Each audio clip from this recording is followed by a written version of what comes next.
ಮತ್ತೆ Kannada ಕಿರುತೆರೆಯಲ್ಲಿ big boss reality ಶೋಗೆ ದಿನಗಣನೆ ಶುರುವಾಗಿದೆ. ಸದ್ದಿಲ್ಲದೆ promo ಚಿತ್ರೀಕರಣ ಮಾಡಲಾಗಿದೆ. ಈ ಬಾರಿ ಯಾರು ಶೋ ನಿರೂಪಣೆ ಮಾಡುತ್ತಾರೆ ಎನ್ನುವ ಪ್ರಶ್ನೆಗೂ ಉತ್ತರ ಸಿಕ್ಕಿದೆ. ಮತ್ತೊಮ್ಮೆ ಸುದೀಪ್ ವೀಕೆಂಡ್ ನಲ್ಲಿ ಮನೆ ಮನೆಯ ಕಿರುತೆರೆಗೆ ಎಂಟ್ರಿ ಕೊಡಲಿದ್ದಾರೆ. ಆಗಸ್ಟ್ ಕೊನೆಯ ವಾರ ಅಥವಾ ಸೆಪ್ಟೆಂಬರ್ ಮೊದಲ ವಾರದಲ್ಲಿ ಬಿಗ್ ಬಾಸ್ ಕನ್ನಡ ಸೀಸನ್ 11ರ ಮೊದಲ ಪ್ರೋಮೋ ಬಿಡುಗಡೆ ಆಗಲಿದೆ. ಎಂದಿನಂತೆ ಬಹಳ ವಿಭಿನ್ನವಾಗಿ ಅಷ್ಟೇ ಸ್ಟೈಲಿಶ್ ಆಗಿ ಈ ಬಿಗ್ ಬಾಸ್ ಪ್ರೋಮೋ ಶೂಟ್ ಮಾಡಲಾಗಿದೆ. ಸುದೀಪ್ ಸ್ಟೈಲಿಶ್ ಅವತಾರದಲ್ಲಿ ಕಾಣಿಸಿಕೊಂಡಿದ್ದಾರೆ. ಪ್ರೋಮೋಗೆ ಸಂಬಂಧಿಸಿದಂತೆ ಒಂದಷ್ಟು ಫೋಟೋಗಳು ಸೋಷಿಯಲ್ ಮೀಡಿಯಾದಲ್ಲಿ ಹರಿದಾಡ್ತಾ ಇದೆ. ಈ ಬಾರಿ ಸುದೀಪ್ ಬದಲು Rishab Shetty Bigg Boss show ನಿರೂಪಣೆ ಮಾಡುತ್ತಾರೆ ಎನ್ನುವ ತಳಬುಡವಿಲ್ಲದ ವದಂತಿ ಹರಿದಾಡಿತ್ತು. ಸೋಷಿಯಲ್ ಮೀಡಿಯಾದಲ್ಲಿ ಈ ಬಗ್ಗೆ ಭಾರಿ ಚರ್ಚೆ ಆಗಿತ್ತು. ಆದರೆ ಅದು ಸತ್ಯಕ್ಕೆ ದೂರವಾದ ಮಾತು ಎನ್ನುವುದು ಗೊತ್ತಾಗಿದೆ. ಹಿಂದಿ ಬಳಿಕ ಕನ್ನಡದಲ್ಲಿ ಬಿಗ್ ಬಾಸ್ ಶೋ ಹೆಚ್ಚು ಸಕ್ಸಸ್ ಕಂಡಿದೆ.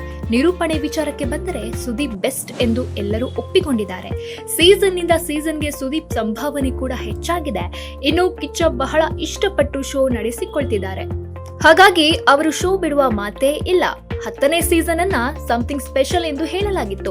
ಇದೀಗ 11ನೇ ಸೀಸನ್ ಇನ್ನೂ ಎಷ್ಟು ವಿಶೇಷವಾಗಿರುತ್ತೆ ಎನ್ನುವ ಕುತೂಹಲ ಮೂಡಿದೆ. ಯಾರೆಲ್ಲ ಈ ಬಾರಿ ದೊಡ್ಡ ಮನೆಗೆ ಸ್ಪರ್ಧಿಗಳಾಗಿ ಹೋಗುತ್ತಾರೆ ಎನ್ನುವ ಚರ್ಚೆಯೂ ಶುರುವಾಗಿದೆ. ಕರ್ನಾಟಕದ ಮೂಲದ ಕಿರುತೆರೆ ನಟಿ ಜ್ಯೋತಿ ರೈ ಸದ್ಯ ತೆಲುಗು ಕಿರುತೆರೆಯಲ್ಲಿ ಬ್ಯುಸಿಯಾಗಿದ್ದಾರೆ. ಆಕೆಯನ್ನು ಬಿಗ್ ಬಾಸ್ ಶೋ ಕರೆತರಲು ತಂಡ ಪ್ರಯತ್ನಿಸಿತ್ತು. ಆದರೆ ಆಕೆ ಅದಕ್ಕೆ ಒಪ್ಪಲಿಲ್ಲ.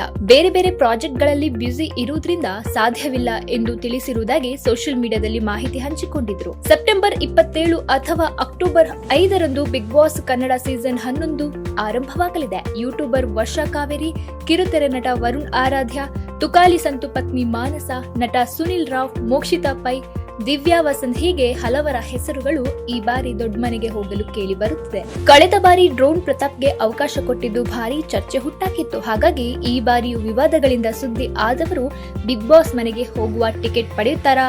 ಕಾದ್ ನೋಡ್ಬೇಕಾಗಿದೆ. ಬಿಗ್ ಬಾಸ್ ವಿಚಾರ ಪಕ್ಕಕ್ಕಿಟ್ಟರೆ ಸುದೀಪ್ ಅಭಿಮಾನಿಗಳು ಮ್ಯಾಕ್ಸ್ ಚಿತ್ರಕ್ಕಾಗಿ ಕಾಯ್ತಾ ಇದ್ದಾರೆ. ಬಹಳ ಬೇಗ ಸಿನಿಮಾ ರಿಲೀಸ್ ಎಂದು ಹೇಳಿ ಕೆಲ ದಿನಗಳ ಹಿಂದೆ ಟೀಸರ್ ಬಿಟ್ಟಿದ್ದರು. ಆ ಬಳಿಕ ಯಾವುದೇ ಅಪ್ಡೇಟ್ ಸಿಗಲಿಲ್ಲ. ವಿಕ್ರಾಂತ್ ರೋಣ ಸಿನಿಮಾ ಬಂದು ಹೋಗಿ 2 ವರ್ಷ ಕಳೆದಿದೆ. ಆದರೆ ಬಳಿಕ ಸುದೀಪ್ ನಟಿಸಿದ ಯಾವುದೇ ಸಿನಿಮಾ ಬಂದಿಲ್ಲ.